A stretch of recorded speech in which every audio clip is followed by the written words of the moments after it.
보수 입장에서 이제 궁금한 점이 뭐냐면 한덕수 총리는 또 왜 안 도와주는 거죠? 그러니까 입당을 했고 어쨌든 이제 경선에서 이제 좀 지긴 했지만 그래도 이제 지금 아쉬운 건 뭐냐면 안철수 그 의원과 그리고 나경원 의원 보면 어쨌든 적극적으로 지금 도와주고 있지 않습니까? 그런데 어제 뭐 이제 조원진 대표님도 말씀하셨지만 갑자기 한덕수 전 총리 사라졌어요. 어느 생각부터 사라졌어요. 한덕수 총리가 지금 곧 나올 겁니다. 지금 한덕수 총리가 어떤 상황이냐면 그 전 국무총리 비서실장이었죠.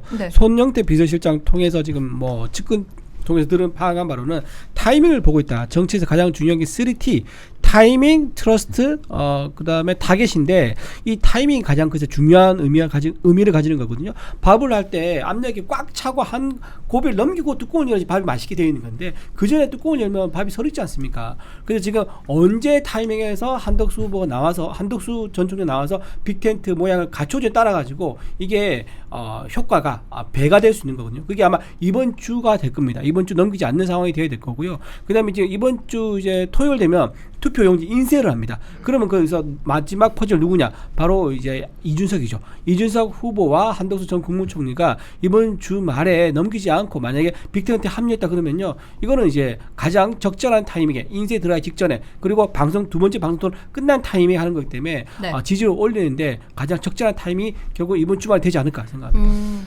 합칠 사람들은 말씀하신 것처럼 이번 주에 다 합쳐야 됩니다. 이번 주에 다 합쳐서 다음 주 월요일 날 법관 대표회의가 있고요. 다음 주 화요일 날 TV 토론회가 있고요. 그리고 뭐 수요일 날 뭐 이렇게 일정이 진행될 건데 이번 주에 합치고 다음 주부터는 합친 모양새로 가야지만 이게 상승세로 이어갈 수가 있는 것이지 이번 주에 말씀하신 여러 인물들 중에 한 명이라도 김문수의 이름이 적힌 옷을 입지 않으면 그러면 정말 이게 지표상 다 합치면 이기는 걸로 나오거든요. 근데 한 명이라도 빠지면 좀 애매한 걸로 나와요. 그렇기 때문에 김문수 이름을 적힌 옷을 입어야 돼요. 한동훈 그 대표님께도 말씀을 드리고 싶은 게 이 나르시시즘이 너무 심하신 거예요. 나는 한평생 살면서 남의 이름이 박힌 옷을 입지 않았거든요. 이게 검찰로서는 굉장히 강단 있고 멋있는 건데 정치인은 저 1인칭 단수를 얘기할 게 아니라 우리라는 1인칭 복수형을 얘기해야 되는 건데 지금 어떠한 문장에도 우리 함께 갑시다. 김문수를 위해 갑시다.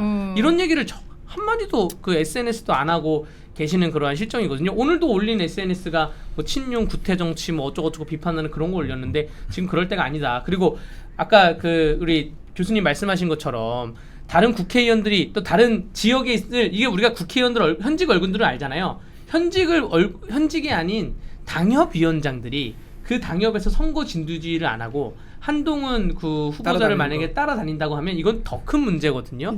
이거 정말 좀 앞으로 이번 대선의 득표율을 읍면동 다 분석을 해가지고 대선 득표율 연계 책임 공천제 이런 걸 해야 됩니다. 어렵네요. 어려워. 지금 민주당에서 실제 그렇게 하고 있어요. 하고 있잖아요. 그 점수를 평가해가지고 내년 지방선거에 점수 평가 반영한다 그러거든요. 그러니까 사진을 찍어서 증빙서류까지 만들어서 언제 어디서 육하 원칙에 따라서 선거운동 한 거를 증빙을 해야지 공천까지 가고 점수도 반영받는 거예요. 그러니까 이것도 우리 지금 당에서 필요한 상황이 오히려 우리 당이 아니겠느냐. 그런 다음에 이제 그러니까 읍면동이라 치면 뭐 서울시 뭐 영등포구 여의도동 이 동에서 득표율이 누가 더 높았냐? 그럼 그 동의 시의원, 구의원은 누구야? 혹은 아니면 거기서 그 뭐 떨어졌으면 교체 지수를 높여. 뭐 새로운 도전자를 지방선거 구의원, 시의원, 도의원으로 하자. 뭐 이런 얘기인 건데 이걸 좀 더 구체화해서 해야지 하는 것이고요. 지금 왜냐면 우리 그 보수 패널로 나가서 방송을 하다 보면 유튜브 댓글에 선거 운동을 너무 열심히 안 하는 것 같아요 라는 글이 너무 많이 올라옵니다.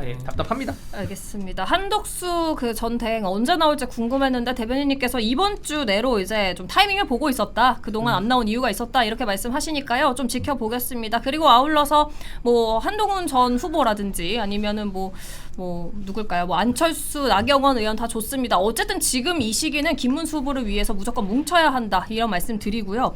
지금 국힘 경선 후보들도 마찬가지겠지만 김문수 후보에게 또 필요한 게 지금 김문수 후보와 이준석 후보의 단일화입니다. 지금 디데이, 그러니까 투표용지 인쇄까지 디데이 4일 남았고요. 단일화를 위한 운명의 시계 똑딱똑딱 흘러갑니다. 그래서 안철수 국민의힘 공동선거 대책위원장 오늘 이준석 후보 만나기 위해서 가천대 찾았는데요. 영상 먼저 보시죠. 뭐 워낙 언론에 얘기가 많이 나오는 게 뭐 단일화니 이런 얘기다 보니까 다른 국민의힘 인사와는 다르게 좀 더 허심탄회하고 편하게 얘기할 수 있을 것 같습니다. 네, 이준석 후보가 안철수 후보가 이제 먼저 꺼내기 조금 조심스러운 단일화를 그래도 농담으로 이제 먼저 꺼내줬죠. 그러면서 안철수 의원에게는 편하게 이야기할 수 있을 것 같다 이렇게 말했는데 이 뒤에는 이제 비공개로 전환됐고 지금 백브리핑 소식이 아직까지 이제 저는 보이지 않습니다. 추후 나오면 알려드리고요. 어떤 얘기가 오갔을까요, 교수님? 뭐 단일화 물고 틀 수 있을 거라고 보세요? 그래서 뭐 일단 뭐 이 안철수 후보 입장, 안철수 의원 같은 경우는 완전 단일화의 귀인이거든요. 네. 워낙 많은 우리 뭐 정치사에서 단일화 많이 했기 때문에 아마 본인이 2012년도 문재인 후보하고의 단일화도 했고, 그다음 2021년도에는 오세훈 서울시장 재보궐선거 때 오세훈 시장하고도 단일화를 했고요. 그다음 2022년도 우리가 알다시피 윤석열 후보하고도 단일화를 했는데 문제가 뭐냐면 안철수는요 다 단일화에 실패했거든요. 본인이 한 번도 단일화 이긴 적이 없어요. 네. 그래서 아마 저는 이준석 후보 입장에서 볼 때는 단일화에 매번 실패하던 사람이 와서 단일화 하자고 하니까 이게 뭐 하는 건가 이렇게 생각할 수도 있는데, 저는 지금 나름대로 지금 안철수 후보의 어떤 진정성은 좀 눈에 보이는 게요.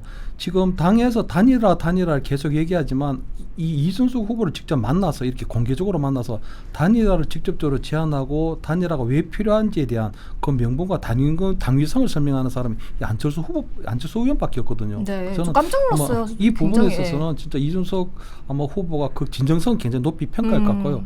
과거에는 보면 2018년도에 과거에 있을 분들이 어떤 상계동에 악연이 있었기 때문에 네. 보면 우리가 뭐 여의도 음식점에서 뭐 안철수 씨 뭐 그만 좀 하세요 뭐 이렇게 서로 싸웠던 이런 기억이 있는데, 그렇죠. 지금은 나름대로 두 분이 상당히 조금 정치적 화해도 이루고 나름대로 이런 단일화 문제까지도 굉장히 민감한 문제인데 나눌 수 있는 사이는 됐다. 저는 그래서 아마 안철수 의원이 지금 김문수 후보의 어떤 특명을 받아서 간 건지 아니면 본인 스스로 간 건지는 모르겠으나 나름대로 일단 이준석 후보에게 이 단일화의 필요성을 얘기하고 나름대로 이제 약간 브릿지를 놓을 수 있는 네. 그런 상황은 됐다.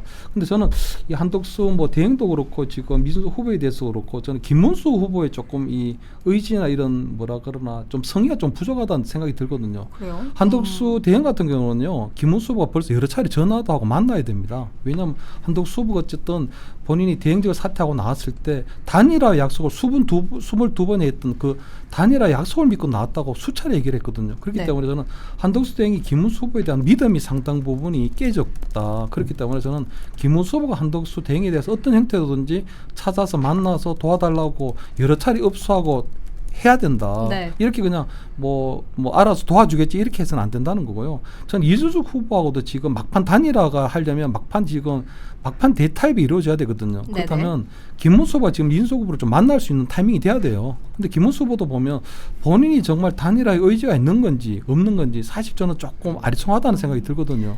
지금 김문수 후보가 이준석 후보에 대해서는 그동안 당에서 당대표에서 쫓겨날 때 그 부분에 대해서 본인이 사과 하나 달랑 줬거든요. 지금 사과 하나 달랑 줘가지고는 지금 이준석 후보의 마음을 지금 흔들 수가 없다. 그래서 저는 김문수 후보가 이준석 후보의 마음을 사로잡고 흔들 수 있는 네. 무언가를 본인이 조금 성의를 좀 보여야 될 타이밍이 아닌가 이렇게 보이죠. 아마 지금 이제 모든 대선 후보들이 지금 대선이 코앞으로 다가오면서 그 바쁜 것도 바쁜 일정이지만 지금 체력적으로 굉장히 힘들 겁니다. 이준석 후보도 이 지금 안철수 그 의원과 이제 단일화 해동해서 굉장히 체력적으로 힘들다고 말을 했기 때문에 이제 김문수 후보도 정신적으로나 체력적으로 조금 힘들 수도 있다라는 생각도 들어서 이제 그리고 또 이준석 후보에게 이제 좀 다가가기가 이제 아직까지는 좀 조심스러운 거 아닌가 이렇게 좀 예측을 해보고요. 제가 교수님 말씀하시는 중간에 기사를 다시 좀 찾아봤는데 그 안철수 위원장과 이제 말이 조금 결론 없이 끝났다고 합니다. 그러니까 이제 이준석 후보가 당장 상의드릴 만한 내용이 없고 단일화에 대해서 고민하고 있지 않다라고 이제 좀 선을 그어서 사실상은 이제 빈손으로 안철수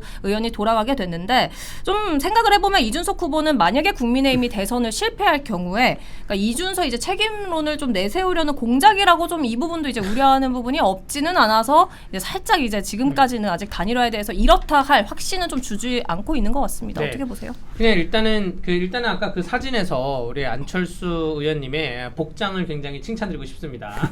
청바지에 분홍색 티, 네네. 이렇게 국민의힘이라 그래서 뭐 빨간 넥타이 메고 가지 않고 그러한 그 유연한 복장 칭찬을 드리고요. 이준석 후보자의 경우에는 지금 돌덩이에요. 단단한 돌덩이입니다. 그런데 그 김문수 후보자도 단단함이거든요. 그 단단한 두 사람이 단일화하기는 사실은 쉽지가 않습니다. 한쪽이 굉장히 유연해져야 되는데 지금 그렇지 않은 상황이고 그 유연성에 있어서는 이준석 후보자가 먼저 유연해질 가능성은 없다고 보여집니다. 지금 네. 이준석 후보자가 어디 갈 때마다 기자들이 단일화를 물어봐서 본인은 안 한다 하다가 그러다가 기자분들이 계속 물어보니까 아니 뭐 이러한 경우에는 할 수도 있겠죠. 뭐 지지율이 40% 정도 되면 할 수도 있겠죠라고 얘기를 해서 발언의 수위가 낮춰졌다라고 보도가 나가니까 다시 또 이제 단단하게 굳혀가는 건데 제가 개혁신당 관계자들하고 오늘 좀 그 카톡을 좀 주고 받았어요. 네네. 궁금해가지고 단일화에 대한 정말로 물밑 작업이 있냐? 오. 뭐가 있어? 뭐 정말 실무적인 얘기가 오고 가? 그래서 그러니까 아니요 안 할 건데요 이렇게 답장이 왔어요. 그래서 정말 진지하게 아니 그 15% 를 못 넘으면 선거비 보존 때문에 당이 좀 힘들지 않을 거냐? 15%는 넘어야 되지 않겠냐 하니까 일단은 본인들 자생력으로 지금 선거가 한 10일 정도 14일 정도 남았죠. 자강력으로 15%를 넘을 그러한 계획을 많이 짜고 있다. 그러니까 그런 그게 식으로 1차 목표였잖아요. 네, 그런 식으로 말을 많이 하더라고요. 아직까지는 단일할 생각이 없고 뭐냐면 국민의힘에서 그 지금 사과 비슷하게 말을 하면서 그 징계를 취소하겠다라고 했잖아요. 이게 이제 법률 용어인데 취소와 무효는 다릅니다. 취소는 야 너 잘못한 건 맞지? 근데 우리가 지금 사정 봐가지고 취소해줄게 취소인 거고 무효라는 법률 효과는 무효는 애당초 너는 잘못한 게 아니야. 우리의 판단이 잘못된데 이게 무효예요. 우리의 행정처분이 잘못된데 근데 하려면 무효를 했어야죠. 무효를 해서 아예 돌려놔야 되는데 지금 어쨌든 이래 가나 저래 가나 그 교수님 말씀대로 김문수 후보자께서 조금 더 한덕수 그 측이던 이준석 측이던 적극적으로 움직이셔야 된다. 의지가 있다면 그래야 된다고 저도 생각됩니다. 대변인님 동감합니다. 어떻게 생각하세요? 지금 이준석 후보는 지금 역대 후보 중에서 가장 나이가 젊습니다. 딱 그렇죠. 나이 40 넘어서 출마. 생애 간 넘겼잖아요. 그죠. 예. 네. 딱 생을 간 넘겨서 한 2단위가 넘겨서 대통령 후보에 바로 출마를 했는데 역대 후보 중에 가장 젊은 후보입니다. 근데 지금 단일하면 상대 누구죠? 김문수 후보죠. 지금 나온 후보 중에 나이가 가장 많습니다. 젊은 후보와 이제 나이가 맞는 경험도 많고 역량이 많은 검증된 후보와 둘이 손을 합치면 우리 보는 국민들 입장에서는요 굉장히 박수치고 환영할 일입니다. 그렇다 그러면 이준석 후보 입장에서는요 본인이 만약에 어느 쪽 손을 들어주에 따라가지고 승패를 가를 수 있다라면 본인은 자기 몸값을 제값을 받기 원하는 거예요. 거기에 네네. 대해서 김문수 후보가 아낄 필요가 전혀 없죠. 제값 쳐주면 됩니다. 그럼 제값이 뭐냐? 바로 공동정부를 설립하는 거 아니면 책임 총리제를 도입하는 거 이겁니다.